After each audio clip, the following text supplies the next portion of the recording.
এখানে কোনো রাজনৈতিক দলের নেতা হিসেবে আপনাদের সামনে উপস্থিত হইনি। আমি অঞ্চলের সন্তান।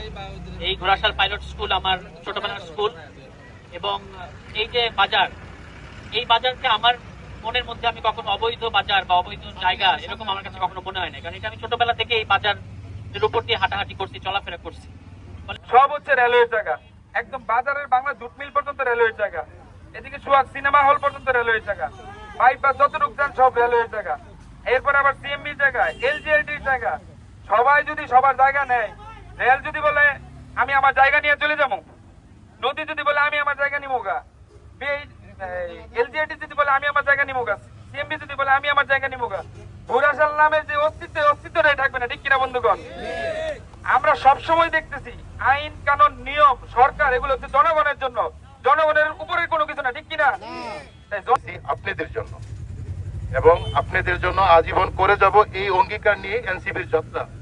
তো এই ক্ষেত্রে আপনাদের যে সময় মানে অসুবিধা হয়েছে তুষার ভাইকে জানানোর পরে কিন্তু তিনি শত ব্যস্ততার মাঝেও কিন্তু সর্বোচ্চ সময় এই জায়গায় দিচ্ছেন আপনাদের চিন্তা করে, যেহেতু তিনি এই অঞ্চলের সন্তান।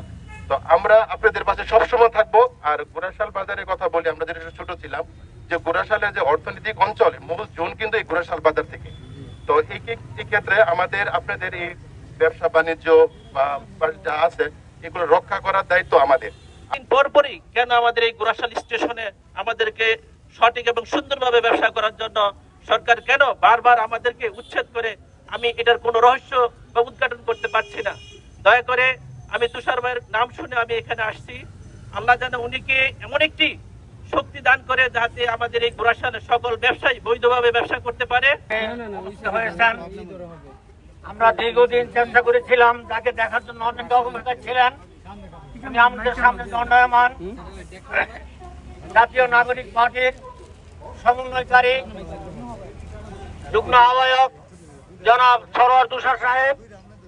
আমি আপনাদেরকে বিভিন্ন সময় আশ্বাস দিয়েছি যে কাজ করতেছি আমরা, দেখা যাক কতটুকু কি করা যায়। গতকালকে রাত্রে আমি সাহেবকে বলেছিলাম যে আমরা অপেক্ষা করুন, হয়তোবা এবছর এবার ভাঙতে পারবে না। আমরা যে একজন নেতা পেয়েছি উনি আপ্রাণ চেষ্টা করেছে এবং চেষ্টা করে এই মুহূর্তে আজকে কামিয়াব হয়ে আপনাদের কাছে উপস্থিত হয়েছেন। উনি কথা বলবেন। আমি যখন জানতে পারলাম, আমাকে যখন ইকরাম ভাই জানালেন যে এখানে একটা উচ্ছেদের নোটিশ দেওয়া হয়েছে রেলের পক্ষ থেকে, এই জায়গাটা রেলের জায়গা থেকে একটা নোটিশ দেওয়া হয়েছে যে এখানে একটা 18 তারিখ আগামী পরশুদিন একটা উচ্ছেদ অভিযান পরিচালিত হবে।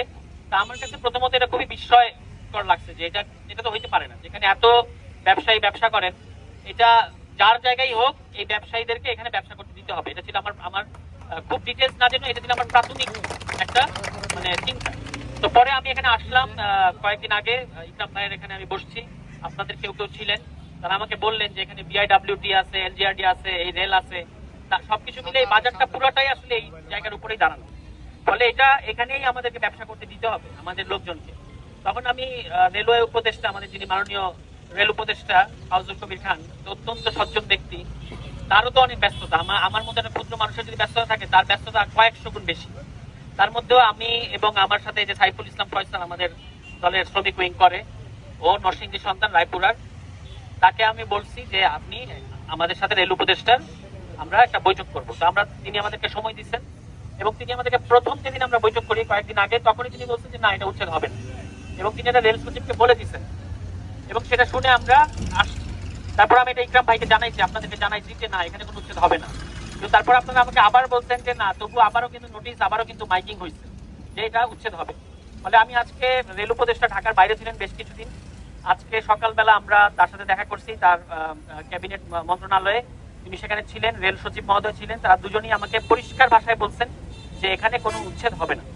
এবং আমি বলছি যে আমাদের এই যে বাজার, এই বাজারটা ঐতিহ্যবাহী একটা বাজার, এটা আমি ছোটবেলা থেকে দেখে আসছি। ফলে আপনারা এই বাজারের একটা, আপনারা থাকতে থাকতে, কারণ পরবর্তীতে যে সরকার আসবে, কারা আসবে আমরা তো জানি না, তারা কি সিদ্ধান্ত নেবে সেটাও কিন্তু আমরা জানি না, আমাদের হাতে নাই।